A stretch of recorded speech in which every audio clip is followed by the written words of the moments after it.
Hello, everybody. Welcome back to the Mind Your News channel. Today, we are going to dig down deep and figure out why it is we do what we do. Why do you paint? Why do you draw?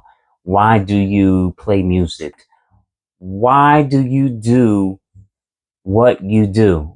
I think if we focus in and begin to really meditate on the why part, that is where the magic begins, and that is where we gain clarity in our vision for our art, and it just makes things so much easier.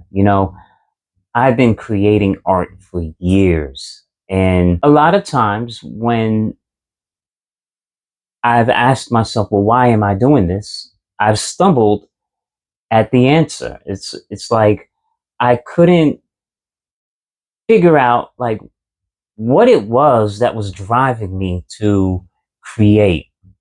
I didn't give it much thought until recently. And as I began to think and ponder upon these things began to change and shift in my creative practice.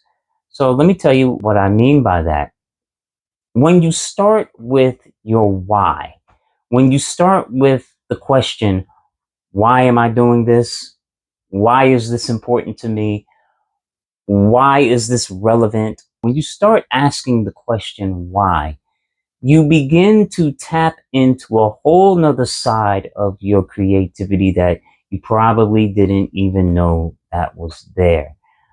Beginning with your why is so crucial to art making because it it gives you direction, number one. It gives you a sense of power. It'll give you confidence in your work, and it'll give you a sense of purpose, a sense of mission. It'll allow you to think big. It's a good practice to begin with the why. You may be struggling right now in your artistic practice. You may be having some difficulty getting to that next level, getting to that next mountain peak in your work.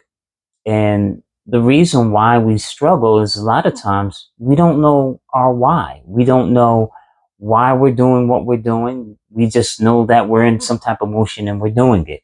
It's like going to work and going throughout our day mindless. As sometimes as artists and creators, we get stuck in what we do, what we're familiar with, and we forget why we do it in the first place. You don't want to lose that why. It's so important. If you got into art because it was fun, it made you feel alive, it give you a sense of peace, then that if that's your why, then you want to expound upon that and you want to keep that because that's what's going to keep your work fresh. Once we forget why we're doing things, we lose our sense of purpose, we lose our sense of direction in our work, and we lose that invigoration that we bring to our work that translates to others who see it. Knowing why you do what you do is important. Knowing and having a sense of mission in your work. Knowing the idea behind your work, knowing your own personal philosophy behind your work. It's so important. When people ask you, uh, what does your work mean? Or why do you do what you do? Or why do you use certain colors? You're going to get these questions when people look at your work because they want to be involved in what you do. People don't buy the product, they buy the vision, right?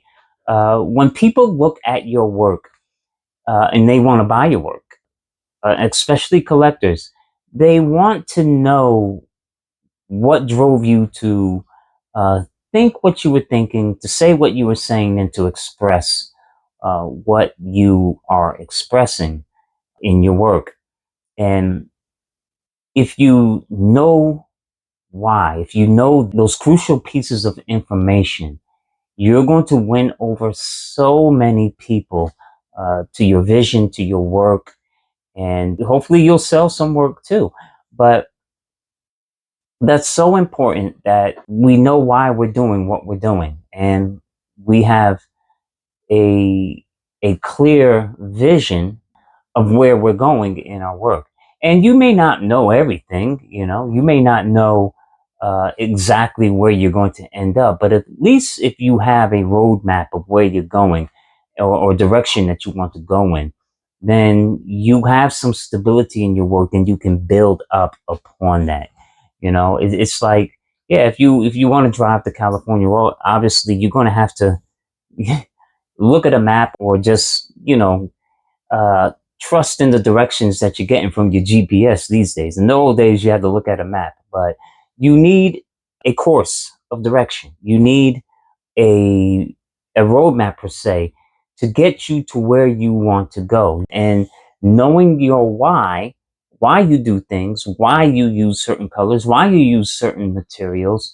If you're in touch with that alone will bring your work to a whole nother level, because if you have clarity by knowing why you are creating, and why you're doing the work that you do, uh, why you're on this mission of creativity, then you fall into it. You just make things so much easier for you.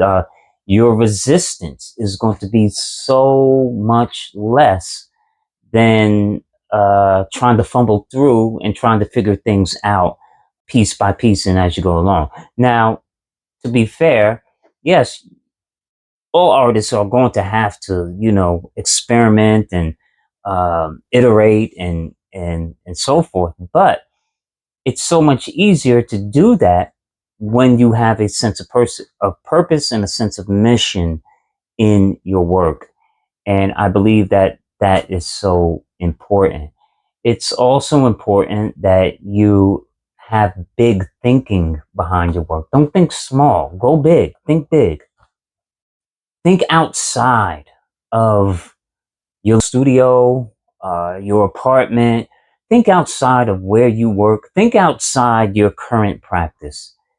Think about what it could be, the possibilities. Every time you put down a stroke, think about what that stroke could mean to the overall piece and the overall feel to the piece. So have that big picture thinking every time you sit down to work, because that's what makes it exciting. That's what makes it so fun, because you're creating and you're like pulling all the levers. You're the mastermind behind your artwork, and you have the ability to produce something that is totally spiritual, totally comes from your mind and your heart and your passion and your feeling, and you're creating something that only you can create, because you're an individual. You're one of a kind, and there's no one on earth like you. So you're going to make something totally original. So don't get caught up in trying to be like somebody else, or trying to look like somebody else, or trying to copy someone else. Don't look over your shoulder and see what your neighbor is doing. No, meditate on the big picture thinking that's in your own mind, and make an effort to translate that into your art. Now, that just doesn't happen. It comes with practice. It comes from constant failure. That you're probably going to do hundreds of paintings that you don't like, that you probably won't even show. But that's not the point. The point is that you're working towards something. And with all the work that you produce, you may hit that one that's going to change and shift everything, and that's going to cause you to go to a whole new direction. Or you may have a little section of a painting that you just absolutely love, that you just see, and you may not even notice it until you come back to your studio the next day, look and look over your work. But it's those little things, it's those little magical moments that happen within your work that can totally shift and change the direction of your work. So you never know when it's going to happen or where it's going to happen, but it will happen. But if you're in tune with your vision if you're in tune with your why, you're going to see it and you're not going to overlook it. You're going to see it. You're going to see it right away. And once you see it, it's like, wow, bam, you're on a whole new level now, right? So know your why. Know why you do things, know why, and be aware of why you use certain materials, how it makes you feel, how you feel when you're doing your work. Pay attention to all that, because all of that is data. It's all information being fed to you. And if you know how to use that information, and if you know how to apply it, it's going to make your art better. It's going to make you better as a person. You're going to feel much better about your work, and you're going to go to a whole new level. I hope this video helps somebody. If you like this video, please like, comment, and share, and don't forget to subscribe. I love you all. Yahweh bless, and I will talk to you all again soon. Peace out.